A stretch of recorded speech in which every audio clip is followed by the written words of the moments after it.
Question of the day: what is your favorite two-player push and pull type game? Now, you can play almost all games two players, but games that are specifically made to where you get the better of one other player by either taking away an advantage they just got or adding an advantage that you didn't have to try to mitigate what they're going to do. Things like Lost Cities, things like, well, you let me know in the comments below what your favorite tug-of-war style two-player game, because today we're talking about a game, Caper. This is not based on that I know of. This is not based on one of the IP properties that they do games in. This is its own thing, in which you are a two-player game playing thieves and playing gear to hopefully have the best heist or take the money or stuff at a certain location. The person with the most points at the end of the game obviously wins, so let's take a look at how Caper plays right now.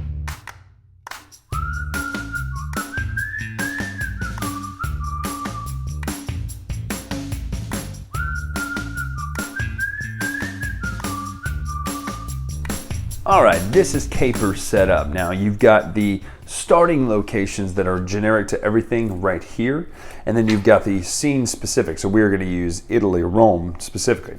You're going to shuffle these all together and you're going to choose one to put out here, 3 of them. So you're going to take 3 randomly, 3 off the top if it just so happens, boom. This is an info card about the actual scenario. There are 1, 2, 3, 4 in here. So we're going to put one out right here. So we now have Trastevere, I don't know, the chapel, and one more goes over here. You can't see it, it's off camera, the museum. You have these little markers in the middle. They will be a tug of war to the person who has the most, obviously will win and score that. You get rid of the other locations, you don't need those. Now, it's a two-sided board in the sense that one player sits on that side, one player sits on this side. You have a limit of these coins here. They cannot be, if there are none to take, you can't take them unless you take them from the other player. You then have the thief cards plus the ones from the scene specific ones. You shuffle these up, and then per round, as you see here, it starts here. This player goes first. Based on that, you'll start with 4 cards. Let's shuffle this up a little bit. 1, 2, 3, 4. Both players will start with 4 cards. You're going to look at this, and you're going to choose to play a card in one of the 3 location slots at each location. So 1, 2, 3, 1, 2, 3, 1, 2, 3. Essentially means 9 thieves can be put out on your side. However, you can put other cards on top of these, some gear on these thieves. So for instance, I might choose this card. Now this card doesn't give me any money. That's what this symbol means. I would get $3 for that, 1 for this, but it does move the ticker. So let's say if I put it here, it would move this 1, 2, 3 my direction, which means when we do score, I will score an additional 2 points for that. You'll then pass this, hand it over to the other person. Other symbols would be things like this. This allows you to take one of the random treasures here. These score kind of like science cards a little bit in the end of 7 Wonders. They're just exponential for groups. Well, I don't even know if it's exponential, but you get more per the amount you have for 3 stolen goods. So a set of all 3 is 9. You could have multiple sets of 3 different ones. Now, you'll switch that over, play those until you run out. Then you switch down to this phase, which is 6 cards. That player will start first. So we'll give 6 cards to everybody. 1, 2, 3, 4, 5, 6. These are gear cards. Now, gear cards are colorful. They matter because certain cards will key and score off colorful cards. So I didn't show you, but let's look in the thief deck. For instance, this one gives you the tug of war points for purple and yellow cards that you've discarded over here into your hideout. This one gives you 4 points for every combination of yellow, green, and purple. So you score based on the cards that you have in each location. So again, 1, 2, 3 locations.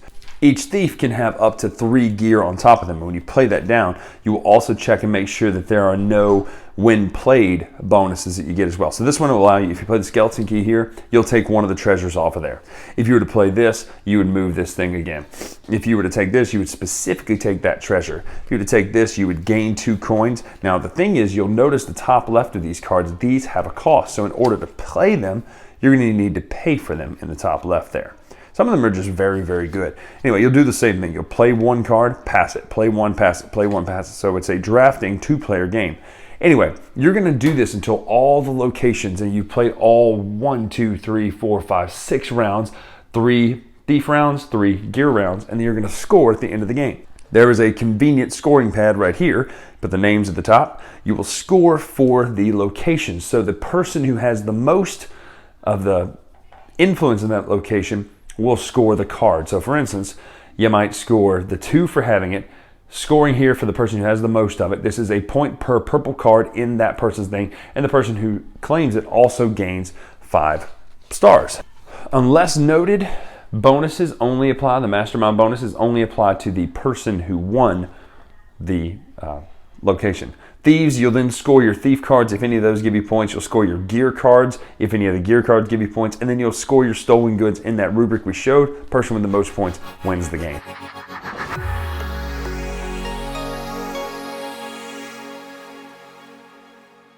First and foremost, we always do our reviews broken down in this way. We start with art direction, how it influences gameplay, and then gameplay. It's a nice flow. See that?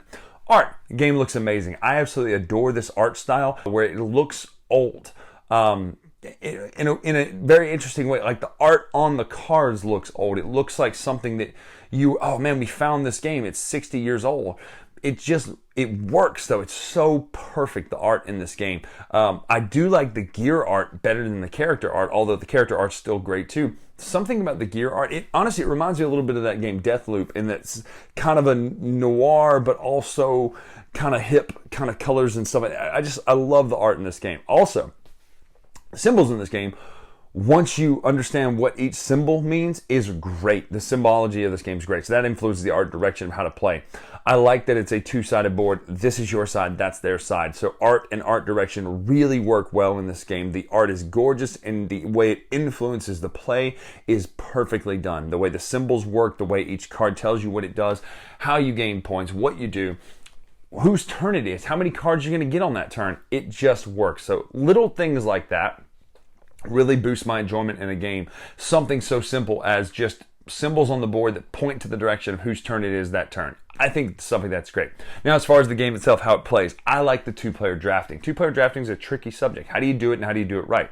They do it right in this version because at every single time, you're picking a card, passing, picking, passing. So you know what's coming back to you. But do you take the advantage now, or do you take something in order to stop them from getting something that's going to hurt you? Think of red cards. This is one of the best two-player games I've played. I love this game. I think it's a fantastic... It reminds me of the enjoyment I get from playing Lost Cities, which is a very simple tug-of-war two-player game. But this one's got staying power. I think Caper's going to be a game that we see. It's one that I didn't hear a lot about at first, but you're going to see it more and more people playing it, in my opinion, because of how well it handles the two-player push and pull. You don't get angry. You don't want to fight about it like, oh, I can't believe you did that to me. It just is fun. And so Caper is a win. If you like two-player games, definitely go pick up Caper.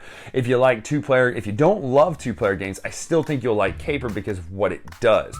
If you like simple card games, you're also going to like this because of how the cards interact and you combo and you get benefits from playing there already.